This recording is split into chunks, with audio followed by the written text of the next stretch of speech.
It's one of the simplest questions ever asked, and one of the hardest to answer. If the universe is filled with billions of galaxies, each containing billions of stars and countless planets that could host life, then where is everybody? That's the mystery of the Fermi Paradox, the haunting silence that echoes across the cosmos. Because statistically, the universe should be teeming with civilizations, but so far, we've found nothing. Let's start with the math. Our Milky Way galaxy alone has roughly 400 billion stars. Even if just 1 in 1,000 had an Earth-like planet, that's 400 million worlds where life could evolve.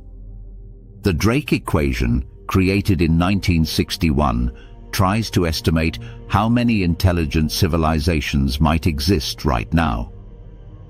Even with conservative guesses, it suggests there should be thousands of detectable civilizations in our galaxy alone.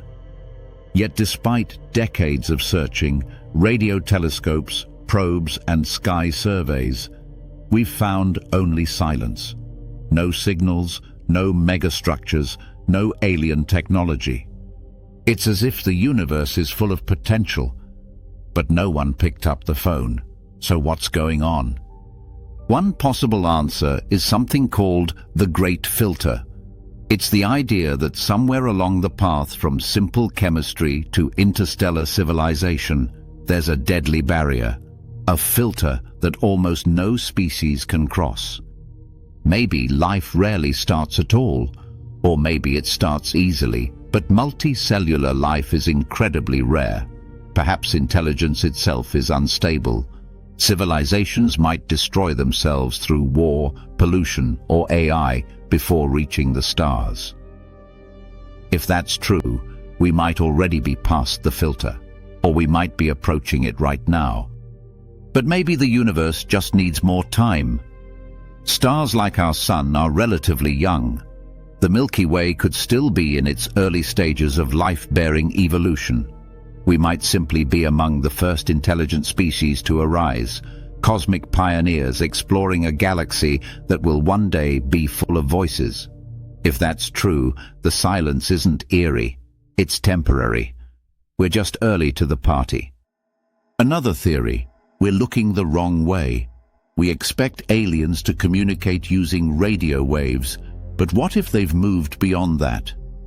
Using quantum communication, neutrinos, or even dark matter signals we can't detect.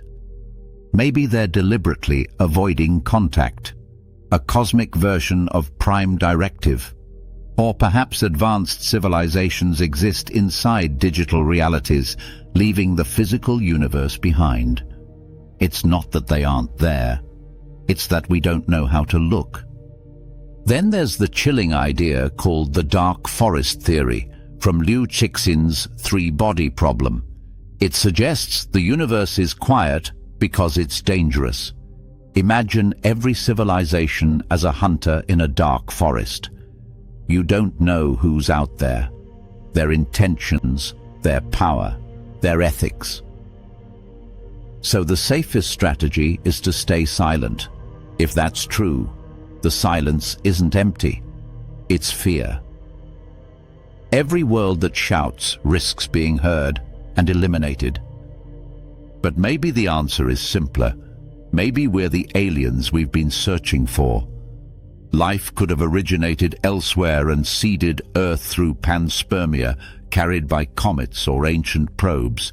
If so, we're part of a cosmic lineage that's forgotten its origin. Or perhaps intelligent life isn't supposed to be common. Maybe the universe is designed for rare awareness, and we're one of the few places it's happened. So where is everyone? Maybe they've gone extinct. Maybe they're hiding. Maybe they're waiting for us to evolve enough to notice them. The Fermi Paradox isn't just about aliens, it's about us, our place in the universe, our fragility, our potential. Because if we truly are alone, then the responsibility to protect and expand life in the cosmos rests entirely with us. If you enjoyed this deep dive, please subscribe and comment below which part you found the most interesting.